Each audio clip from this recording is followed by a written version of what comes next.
So as the video title says, I won't be using Etsy again because I can't. All right, story time. So a couple of weeks ago, in my last video, I launched the Twirly Whirly Moxon Vise kits. So these were some things that Moxon Vise kits that I'd been working on for a couple of years. The reason it had taken a couple of years I cover in that video, but the long and short of it is that because of all the family health and drama going on, I just couldn't get to them, and then that became this whole emotional project for those reasons. Finally got around to completing them, put them up for sale, and I was very nervous about this because what if people just didn't want them? And that would be okay, but I just needed them gone. So I put them down for a price that, clearance price basically, not making much money off it.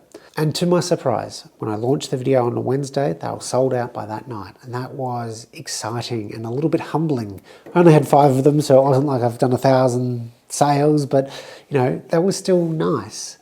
And I was really excited. So on the Thursday, I had a couple of things I needed to fix up on them, package them up. And on the Friday, we shipped them all out. And that was a really nice feeling. You know, getting things out to the customers in a couple of days, that was really nice feeling. And then on the Saturday morning, Etsy sent me an email saying they suspended my account permanently.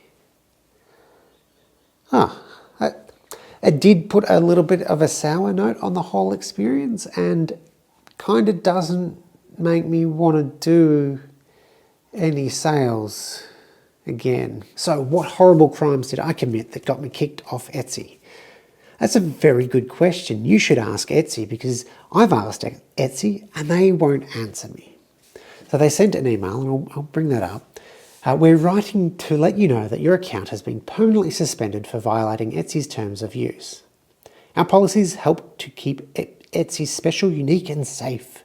Violations may include, but are not limited to, then they list a few reasons. So it's items for sale that don't meet the homemade, vintage or craft supply policies, which, I mean, most items on Etsy don't meet that, but mine did, so it's not that one. Violate the prohibited items policy, also no. I could maybe violate the intellectual property policy. Once again, no. The slimmest part on that is maybe there is an American store called Taylor Tools that tried to trademark Moxon Vise. They did eventually give up their application. It was a very dodgy application in the first place. But no, I haven't done any intellectual property violation. So what have I done wrong? I don't know. Etsy won't tell me. So obviously the thing that I did was appeal, and they conducted a thorough investigation. It took them 9 minutes from when I submitted the ticket, and they came back and said no, and we're not going to explain why. Please don't contact us again, more or less. So naturally I had contacted them again going, what did I do wrong? And 14 days later they closed the ticket without responding. Now, it wasn't the only ticket I ended up making, and sure enough, they're just closing those tickets without responding. I might see my money in 180 days. Yes, 6 months. They might refund customers. The wording in the email is basically a bunch of ifs, buts, maybes, approximately's, and there's no recourse. This is not money that I need to buy food or pay rent or things like that. This is essentially pocket money. It wasn't a huge amount of money, so that's good. But I can't imagine how scary it would be if you were a full-time maker that sold things on Etsy and had that spectre of everything being ripped away and having no recourse, because this is happening all over the shop with Etsy sellers. You can see it on their forums, on Twitter, on other parts of social media, where Etsy just don't respond. Or when they do respond, they just don't care and tell you to submit a ticket, which they then don't respond to. That must just be a nightmare. So I'll look into other platforms. Square Online's service looks all right for selling physical goods. It's absolute garbage for selling digital goods, because they tell you to just email your customers manually, which is not great in 2024, but the fees are really good on that. Currently using Gumroad for digital stuff, and they'll also do physical, but their fees are quite high.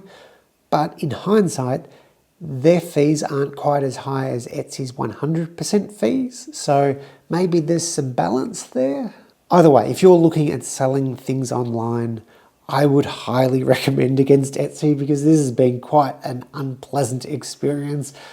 Do your due diligence in researching things and be prepared to just lose all your money because the service provider decides that you're bad, maybe. Again, I think that the money, I want the money, obviously, but I think the most offensive thing, the thing that's got me most worked up, is that I don't know what I did wrong. I can't fix the mistake if you won't even tell me why I'm banned from the platform. And it's so disheartening. I couldn't get into the workshop for a couple of days afterwards because it's just gut-wrenching. And I know that some of you are just going to say, yeah, Paul, just get over it. It wasn't that much money. And academically, I know that, but the whole autism thing in my brain is not letting me let go of it, and it is very frustrating, and I don't enjoy this experience. So I'm inflicting it on all of you. Thanks for watching.